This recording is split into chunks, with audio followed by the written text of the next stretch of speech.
안녕하세요. 요한복음 깊게 읽기 8강. 오늘은 온라인으로 영상으로 함께 강의를 듣겠습니다.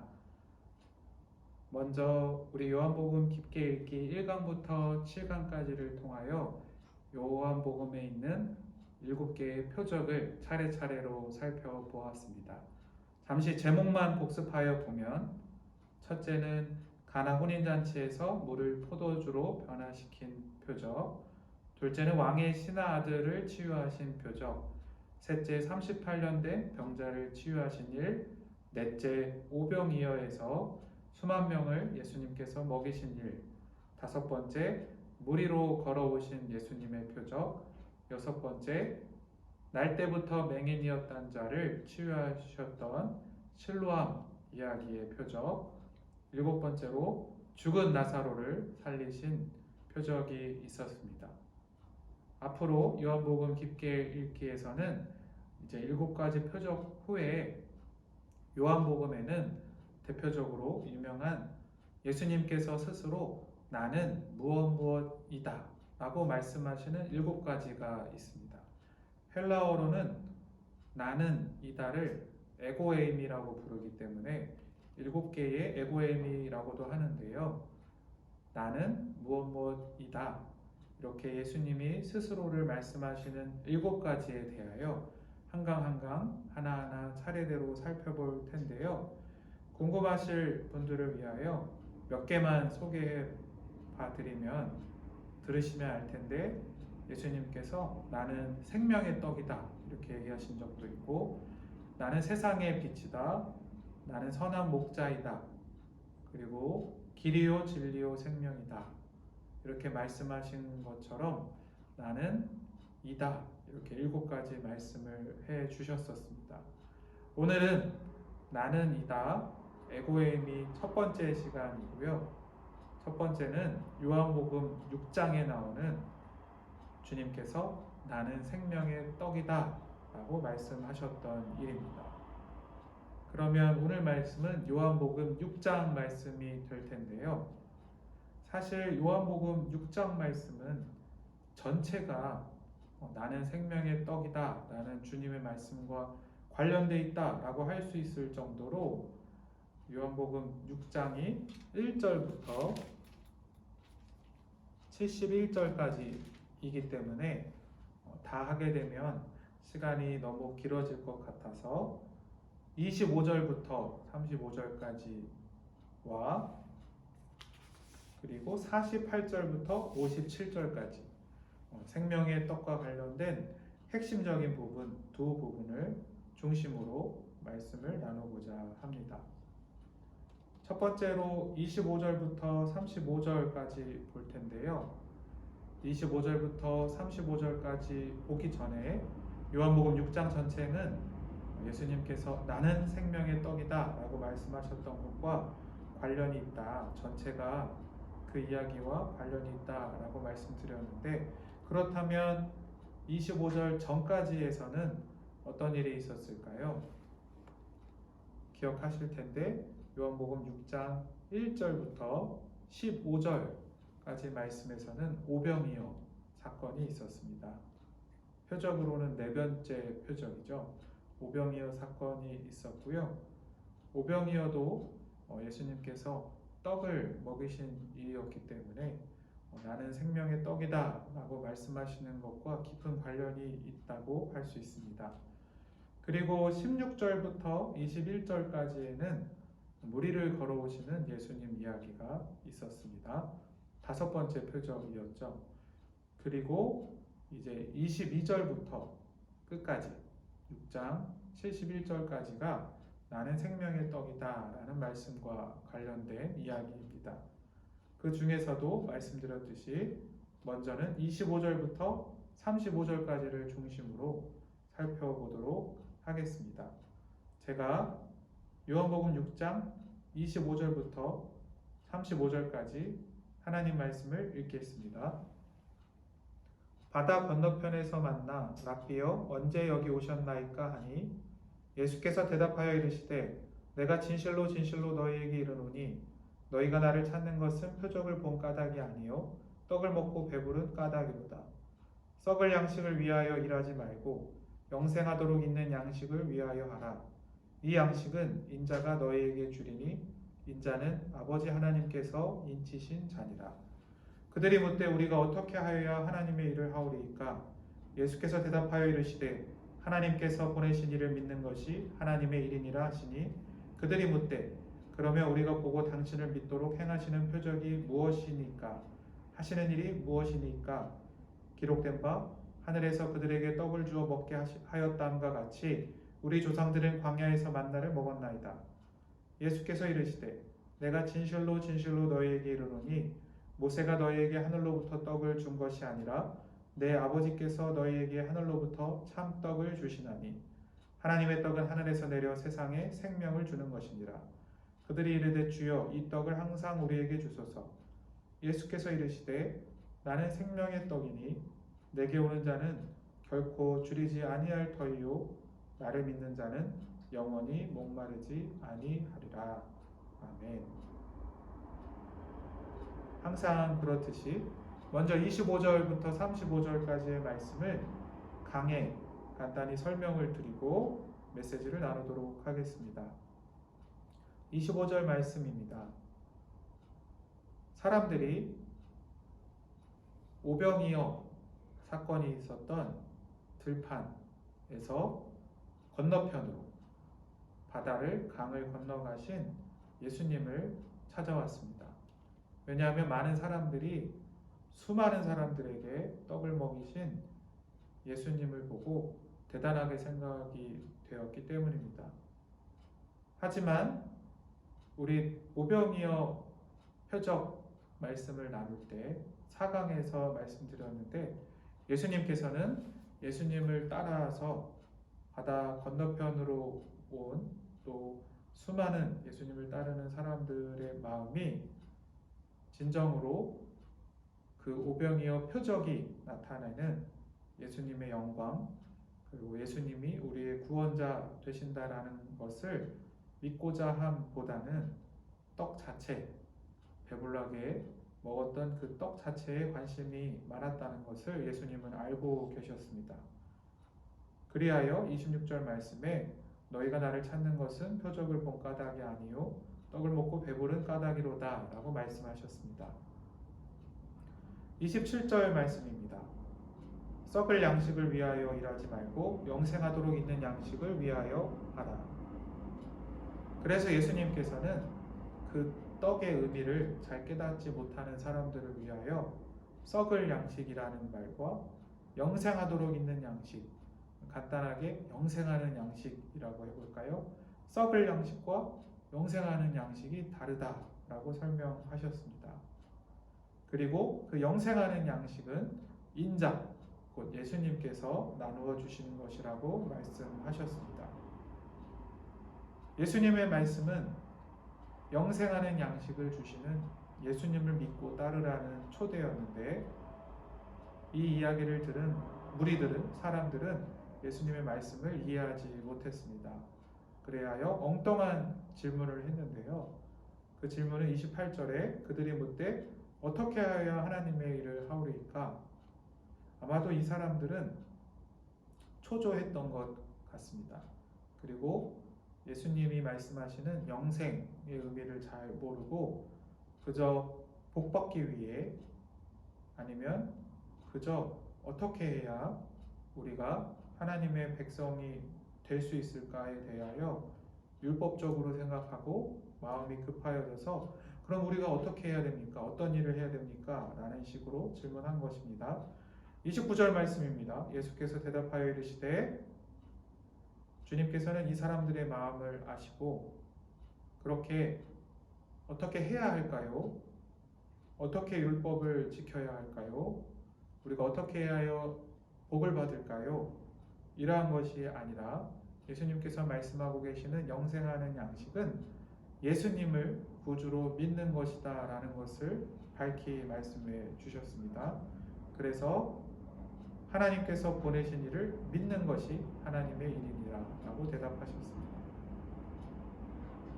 하지만 그 사람들은 예수님의 말씀을 이해하지 못했습니다. 그리고 오히려 예수님이 자신을 믿어야 한다라는 말에 대하여 의심을 하면서, 그러면 예수님의 자격에 대해 어떻게 우리가 무엇을 보증으로, 무엇을 증거로 예수님을 믿을 수 있을까요? 라고 30절에 보면 당신을 믿도록 행하시는 표적이 무엇입니까? 라고 질문을 하였습니다. 뿐만 아니라 이 당시 이스라엘 사람들의 생각에서 모세가 하나님의 선지자로서 광야에서 하늘에서 내리는 만나, 떡과 같은 만나를 많은 사람들에게 먹였는데, 그렇다면 예수님 당신은 우리에게 무엇을 하늘로부터 주시겠습니까? 이렇게 당신은 만약에 모세처럼 이 시대에 하나님께서 보내신 사람이라면 어떤 표적을 행하시겠습니까? 라고 어리석은 질문을 하였습니다. 그러자 예수님께서 이 사람들의 질문을 정확하게 설명을 해 주시는데, 모세 때에도 하늘로부터 만나 떡이 내린 것은 모세가 준 것이 아니라 하나님 아버지께서 주신 것이라고 말씀하셨습니다. 그리고 궁극적으로 33절 말씀입니다. 하나님의 떡은 하늘에서 내려 세상에 생명을 주는 것이 하나님의 궁극적인 목적, 하나님의 사랑이라고 알려주셨습니다. 하지만 이 사람들은 예수님께서 밝히 말씀하셨음에도 불구하고 예수님께서 말씀하시는 생명의 떡, 생명을 주는 떡이 무엇인지 잘 이해하지 못했습니다. 그래서 그저 자신들이 듣기에 좋은 이야기처럼 들렸기에, 좋은 떡을 주시는 것처럼 들렸기에 그저 그들이 이르되 주여 이 떡을 항상 우리에게 주소서라고 부탁을 했습니다. 예수님, 그렇다면 계속 우리에게 주세요 라고 조른 것과 같습니다. 예수님께서는 다시 한번 그것이 무슨 의미인지를 정확하게 말씀하시기 위하여 이제 말씀드린 대로 나는 이다, 첫 번째 예수님께서 나는 생명의 떡이다 라고 말씀하시는 내용이 35절에 나오게 됩니다. 예수께서 이르시되 나는 생명의 떡이다. 나는 생명의 떡이니 내게 오는 자는 결코 줄이지 아니할 터이요 나를 믿는 자는 영원히 목마르지 아니하리라. 이렇게 말씀하신 대화가 기록되어 있는 것입니다.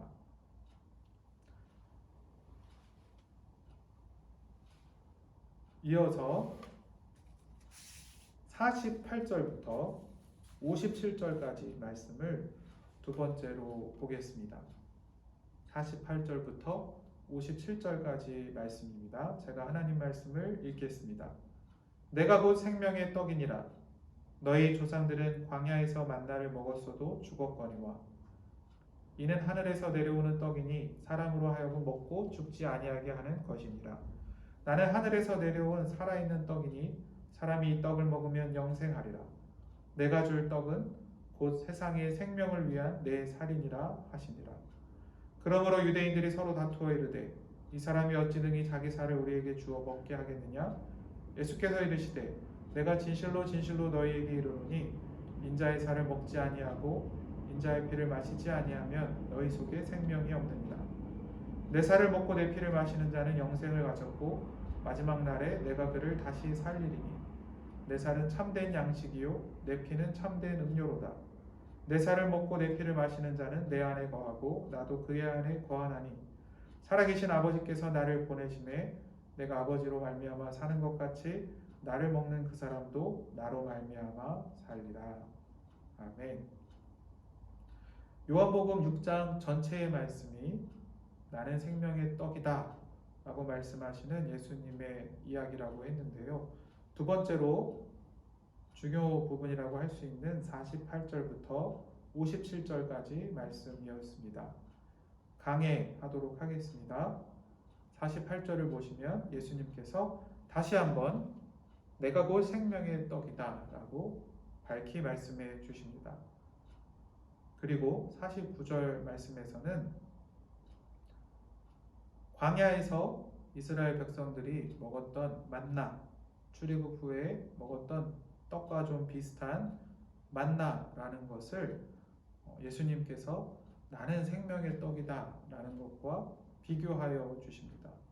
그래서 만나를 먹었던 사람들은 결국 죽음을 피할 수 없었지만 죽었거니와, 하지만 예수님은 50절 말씀에 사람으로 하여금 먹고 죽지 아니하게 하는 생명의 떡이다 라고 자신을 소개하십니다. 51절 말씀이 있는데요. 나는 하늘에서 내려온 살아있는 떡이니 사람이 이 떡을 먹으면 영생하리라. 영원한 생명을 얻으리라. 내가 줄 떡은 세상의 생명을 위한 내 살이니라. 이렇게 말씀을 하셨습니다. 여기서 내 살인이라는 표현이 중요한데요. 이 내 살인이라는 말은 원어를 보시면 내 육체니라 라고 생각을 하시면 됩니다. 그러니까 예수님의 육체 전체를 뜻한다고 보시면 되겠습니다. 사람들은 예수님의 영적인 말씀을 이해하지 못했습니다. 그리고 예수님께서 내가 생명의 떡이니까, 그리고 내 육체가 떡과 같은 것이니까 너희가 먹어야 된다라는 말이 사람들이 듣기에는 믿음이 없었기 때문에 참 어려운 말씀이었습니다. 그래서 52절 말씀을 보면 이들이 주님의 말씀을 이해하지 못하고, 아니 어떻게 우리가 예수님의 살을 먹을 수 있느냐, 그게 말이 되느냐, 이렇게 질문한 것입니다. 그러자 예수님께서는 53절 말씀에 다시 한번 인자의 살을 먹지 아니하고 인자의 피를 마시지 아니하면 너희 속에 생명이 없다 라고 분명히 이야기하십니다. 육체에서 나아가 예수님의 보혈, 피, 우리에게 생명을 주시는 피라는 표현도 나옵니다. 54절에 똑같이 이어서 내 살을, 내 몸, 내 육체를 먹고 내 피를 마시는 자는 영생을 가졌다.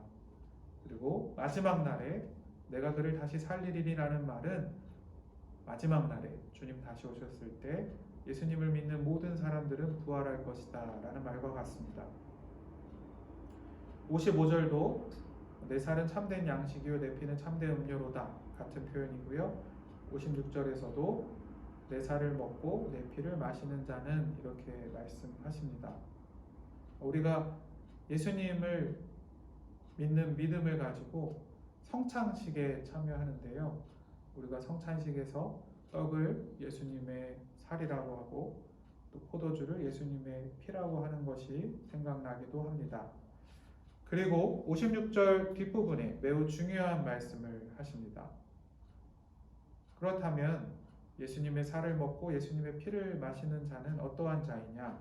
예수님께서 말씀하시기를 그렇게 예수님을 믿는 자는 그 자는 내 안에 거하고 내 안에 거하는 자가 되고 또 놀랍게도 나도 즉 예수님도 그 사람 안에 거한다 라고 말씀해 주십니다. 그리고 마지막으로 57절 말씀에 그것은 마치 예수님이 하나님 아버지로 말미암아 살아계신 것과 같이 나를 먹는 사람도 예수님으로 말미암아 사는 것과 같다라고 말씀해 주십니다. 오늘 말씀이 예수님은 생명의 떡이다라는 말씀인데요.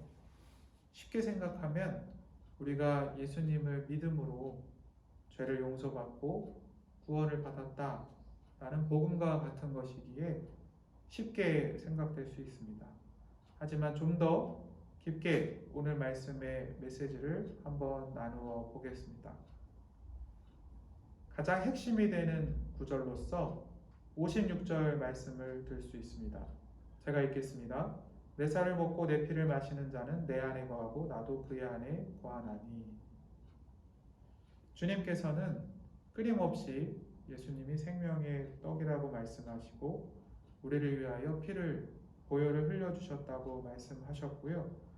그리고 생명의 떡이신 예수님을 먹고 마셔야 한다라고 말씀을 하셨습니다.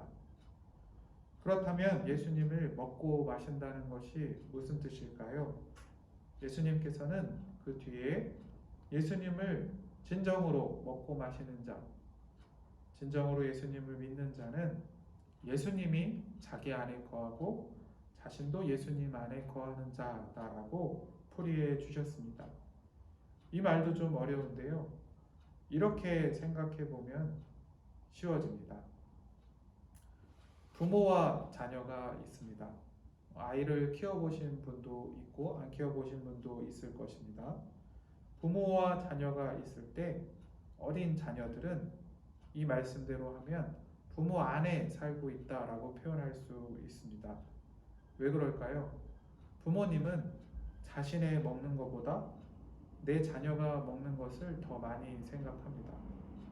내 건강보다 내 자녀의 건강을 늘 더 많이 생각하고 늘 자녀를 잘 살펴보고 돌보아 주면서 그 자녀가 스스로 힘으로 살 수 없기 때문에 그 부모님의 사랑을 통하여 살 수 있도록 돌보아 줍니다. 반대로 해보면 어떨까요? 부모가 어떤 자녀가 내 안에 살고 있다, 내 안에 있다 라는 말은 그러한 사랑의 관점에서 쉽게 이해가 됩니다.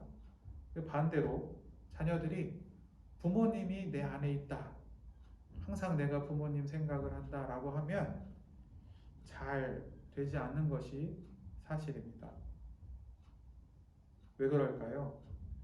어떤 사람이 내 안에 살기 위해서는 내가 나보다 그를 더 사랑하고 희생하고 나의 것을 잊어버릴 정도로 내가 먹는 것보다 내 자녀가 먹는 것이 더 중요하고 늘 자녀 생각을 하고 길을 걸을 때에도 어린아이들이 다치지 않도록 항상 그 자녀를 예의주시하고 늘 내 마음에 품고 있는 사랑이 있어야, 그 희생이 있어야 그 사람이 내 안에 살고 있다 이렇게 말할 수 있기 때문입니다. 그렇기 때문에 내리사랑이라고 하죠. 부모는 보통 특히 키울 때 다 크지 않고 어렸을 적에 자녀가 내 안에 살고 있다라고 말한다는 것이 그렇게 어려운 말은 아닐 것입니다.